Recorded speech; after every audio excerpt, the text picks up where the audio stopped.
সুপ্রিয় দর্শকবৃন্দ, আসসালামু আলাইকুম রহমতুল্লাহ বরকাত। তৃতীয় শুভেচ্ছা নেবেন, আশা করি সকলেই ভালো আছেন।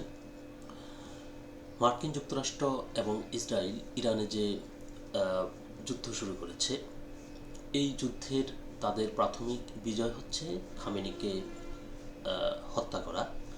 তো এই যে তারা খামেনিকে হত্যা করলো, এই হত্যার মধ্য দিয়ে কি ট্রাম্প আর নেতানিয়াহুর বিজয় হয়ে গেল, নাকি তাদের মধ্যপ্রাচ্য নিয়ে, ইরানকে নিয়ে তাদের যে পরিকল্পনা, তার পতন শুরু হয়ে গেল? এ নিয়ে দৈনিক প্রথম আলোতে আজকে একটি প্রতিবেদন উঠে এসেছে, যার শিরোনাম হচ্ছে ট্রাম্প নেতানিয়াহুর বিজয় নাকি বিপর্যয়ের শুরু।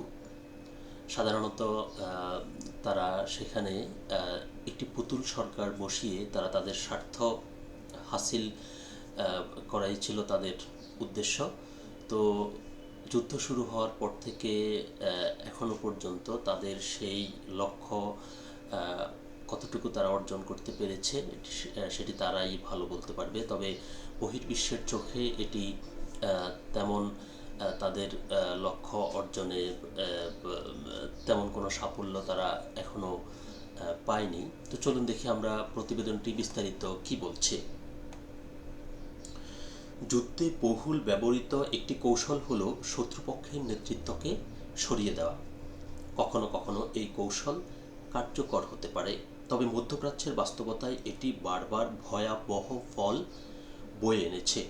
যুদ্ধের সময় প্রতিপক্ষের নেতাকে হত্যা করলে তা সাময়িক জনপ্রিয়তা এনে দিতে পারে।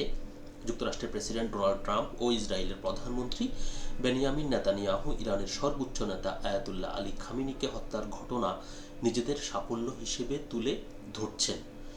কিন্তু তাই বলে ৮৬ বছর বয়সী অসুস্থ একজন নেতাকে হত্যা করা, যিনি আগেই উত্তরসূরি নির্ধারণের প্রস্তুতি নিচ্ছিলেন, এটি যুক্তরাষ্ট্র ও ইসরায়েলের বিপুল সামরিক শক্তির প্রেক্ষাপটে খুব বড় অর্জন নয়। এর চেয়েও গুরুত্বপূর্ণ হলো তাকে সরিয়ে দিলেই যে পরবর্তী নেতৃত্ব যুক্তরাষ্ট্র বা ইসরায়েলের স্বার্থের সঙ্গে খাপ খাইয়ে চলবে এমন কোনো নিশ্চয়তা নেই।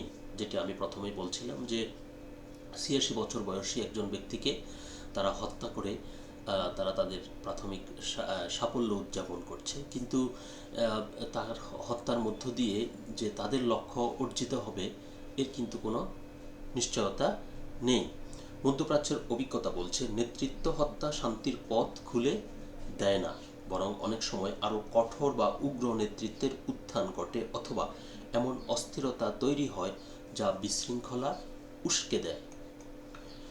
সাম্প্রতিক ইতিহাসে দেখা গেছে ইসরায়েল ও যুক্তরাষ্ট্র বিভিন্ন সংঘাতে নেতৃত্ব সরানোর কৌশল নিয়েছে, কিন্তু ফল হয়েছে ঠিক উল্টো। ইরাকে সাদ্দাম হোসেনকে মার্কিন বাহিনী গ্রেপ্তার করে এবং পরে তাকে মৃত্যুদণ্ড দেওয়া হয়।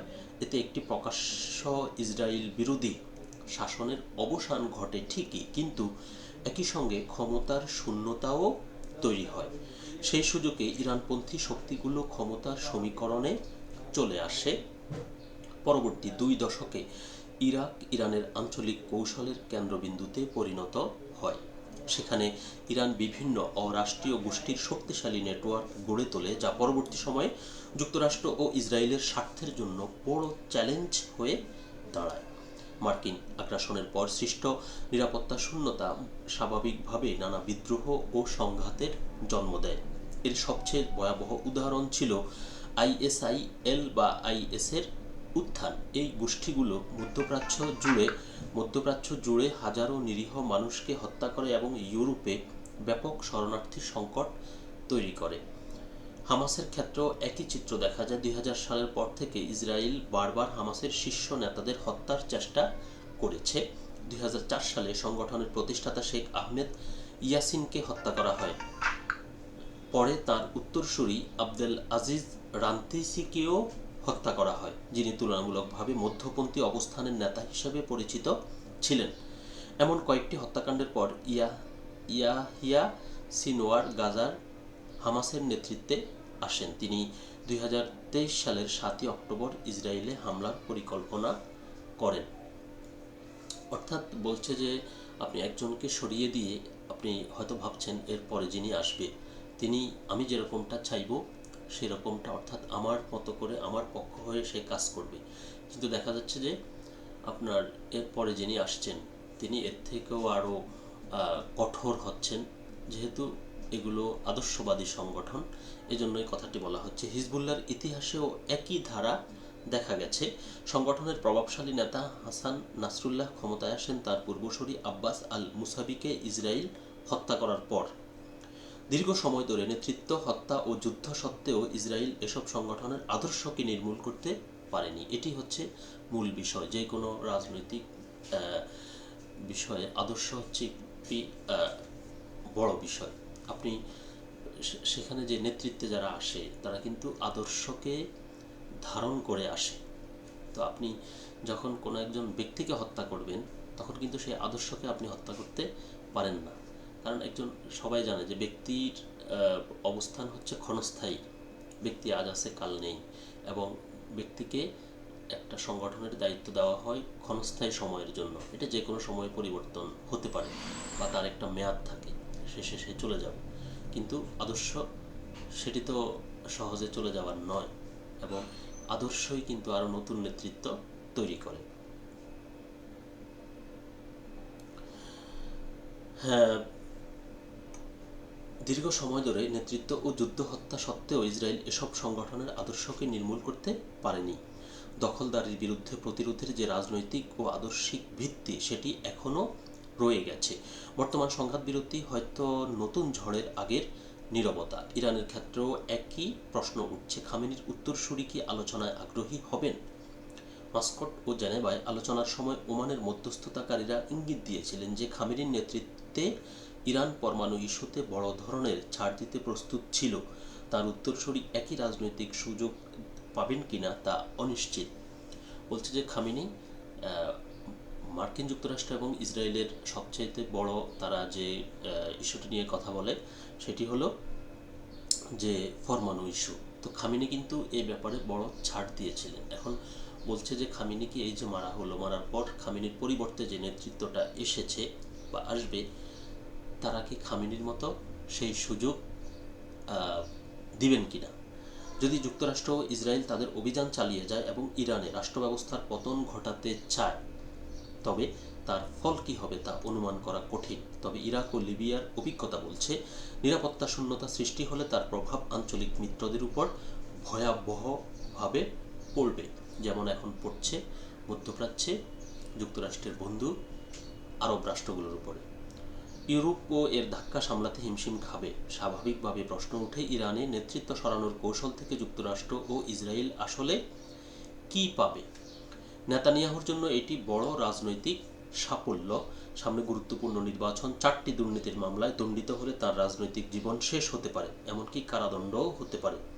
এই বাস্তবতায় স্বল্পমেয়াদী জনপ্রিয়তা তার জন্য মূল্যবান। ইসরায়েলের সামরিক অভিযানের দীর্ঘমেয়াদী ফল নিয়ে খুব বেশি ভাবনা হয় না, সেখানে সবচেয়ে বড় অংশই এই ধরনের পদক্ষেপের পক্ষে। কিন্তু ট্রাম্পের ক্ষেত্রে লাভ ততটা স্পষ্ট নয়। যুক্তরাষ্ট্রে জীবনযাত্রার ব্যয় বাড়ছে, মানুষ যুদ্ধ চায় না। এমন সময় দূর দেশের একজন অসুস্থ বৃদ্ধ নেতাকে হত্যা করে গর্ব করা কতটা রাজনৈতিক লাভজনক তা প্রশ্ন সাপেক্ষ। বিপুল অর্থ ব্যয় করে এমন একটি দেশের বিরুদ্ধে যুদ্ধ চালানো, যাকে অনেক মার্কিন নাগরিক ইসরায়েলের যুদ্ধ হিসেবে দেখছেন, তা ট্রাম্পের জন্য ঝুঁকিপূর্ণ সিদ্ধান্ত হতে পারে।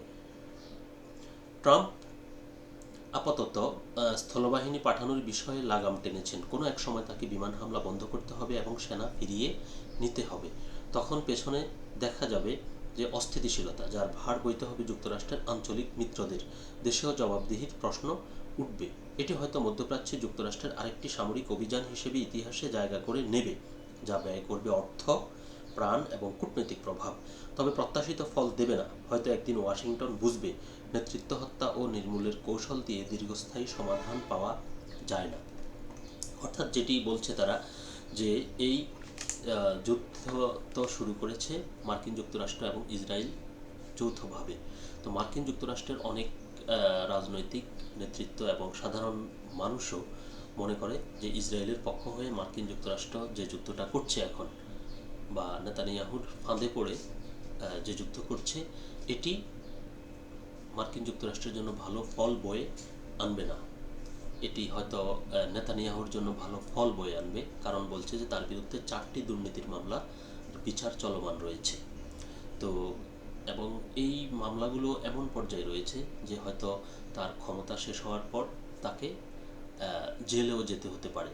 তো সে ওখান থেকে তার দৃষ্টি ঘোরানোর জন্য বা ওখান থেকে নিষ্কৃতি পাওয়ার জন্য সে চায় যে যুদ্ধ চালিয়ে রাখতে, জনগণের দৃষ্টি যাতে তার মামলার দিকে না থেকে যুদ্ধের দিকে থাকে, এবং সে এটিকে তার সাফল্য হিসেবে জনগণের কাছে বর্ণনা করে সে বোঝাতে চায় যে ইসরায়েলকে বাঁচাতে হলে যুদ্ধ করতে হবে, আর যুদ্ধ করতে হলে আমাকে লাগবে, তোমরা আমার পাশে থাকো।